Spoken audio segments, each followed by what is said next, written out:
ഒരുപാട് പേര് ചോദിച്ചു ശരിക്കും നിങ്ങൾ കെട്ടിയിട്ടാണെന്ന് പറഞ്ഞു കൊടുക്ക്. പിന്നല്ലാതെ കുറെ നേരം കഷ്ടപ്പെട്ട് കട്ടിൻ്റെ ഇടയിൽ കിടക്കേണ്ടി വന്നു. അതെ അതെ അതെ. പക്ഷെ അത് ഭയങ്കര ലൈവായിട്ട് അത് ചെയ്യാൻ പറ്റി. ആ ഫീൽ ശരിക്കും വേദനയൊക്കെ ശരിക്കും ഞാൻ ശരിക്കും വേനെടുത്തു. പക്ഷെ അടിപൊളിയായിട്ട് വന്നു. ഫഹദ്ക്കയുടെ എനിക്ക് തോന്നുന്നു ചെയ്തേക്കുന്ന ഏറ്റവും ഡിഫറെന്റ് ആയിട്ടുള്ള ഒരു ക്യാരക്ടർ. ഇത്രയും നാളിപ്പോ മഹേഷ് ഒക്കെ കാണുമ്പോൾ നമുക്ക് ഫഹദ്ക്കനോട് ഒരുപാട് സ്നേഹം തോന്നും, വരത്തും കാണുമ്പോൾ ഭയങ്കര ആരാധന തോന്നും. ഷമ്മി കാണുമ്പോൾ നമുക്ക് പേടിയാ തോന്നണം. ഫഹദ്ക്ക് എന്താണ് ഇങ്ങനെയെന്ന് ആലോചിക്കുന്ന ഒരു ചോദിക്കട്ടെ, ഷമ്മിയെ പോലുള്ള ഒരു ഫ്യൂച്ചർ ഹസ്ബൻഡിനെ കിട്ടിയ എന്തി? ഹസ്ബൻഡോ? ആളിനെ തന്നെ സഹിക്കാൻ പറ്റില്ല. ഹസ്ബൻഡ് പറ്റില്ല. ഞാൻ മതി, ബോബിനെ മതി. ബോബി അടിപൊളിയാണ്, സൂപ്പറാ. ബോബി പോലാണെങ്കിൽ കുഴപ്പമില്ല, അടിപൊളിയാണ്, സഹിക്കാം.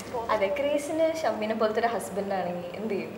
ഞാൻ ഇനി സഹിച്ചു നിൽക്കൂല, ഞാൻ നേരെ ഉള്ളത് പറയും. മറ്റേ കൊതുക് പാറ്റൊക്കെ വരും. എനിക്ക് പറ്റത്തില്ല, എനിക്ക് പെർഫോം ചെയ്യുമ്പോൾ തന്നെ മുന്നിൽ പിടിച്ചു നിൽക്കാൻ പറ്റുള്ളൂ. അപ്പൊ എങ്ങനെ ജീവിക്കുമ്പോൾ ബുദ്ധിമുട്ടാണ്, ഭയങ്കര ബുദ്ധിമുട്ടാണ്. പക്ഷെ അങ്ങനത്തെ ക്യാരക്ടേഴ്സ് ഒരുപാട് ഉണ്ടാവുമായിരിക്കും, കുറെ സിനിമമാരും ഇതുപോലെ സഹിക്കുന്നുണ്ടാവുമായിരിക്കും. പക്ഷെ എന്തല്ലേ, പാടല്ലേ, കഷ്ടപ്പാടാണ്, ബുദ്ധിമുട്ടാണ്, പറ്റത്തില്ല. പിന്നെ കുമ്പളങ്ങി പിന്നെ പോയിരുന്നോ? ഇല്ല, ഞാൻ പോയിട്ടില്ല. എനിക്ക് പോകണമെന്ന് ആഗ്രഹമുണ്ട്. നമ്മുടെ സെറ്റില് സജിയുടെ വീട്ടിൽ പോകണമെന്നാണ് ആഗ്രഹം. അതെ, നല്ല ഭയങ്കര രസമുള്ള ഒരു പോസിറ്റീവ് ആയിട്ടുള്ള ഒരു അറ്റ്മോസ്ഫിയർ ആണ് കുമ്പളങ്ങി. മൊത്തത്തിൽ അങ്ങനെയാണ്, ഒരുപാട് സ്നേഹമുള്ള ഒരുപാട് കുമ്പളങ്ങിക്കാർ പറഞ്ഞു ഞങ്ങൾക്ക് ഇപ്പൊ അഭിമാനം തോന്നുന്നു. കുമ്പളങ്ങി പറയാനായിട്ട് ഞങ്ങൾക്ക് ഭയങ്കര അഭിമാനമാണ്. അത് തന്നെ ഒരു വലിയ വിജയമാണ്.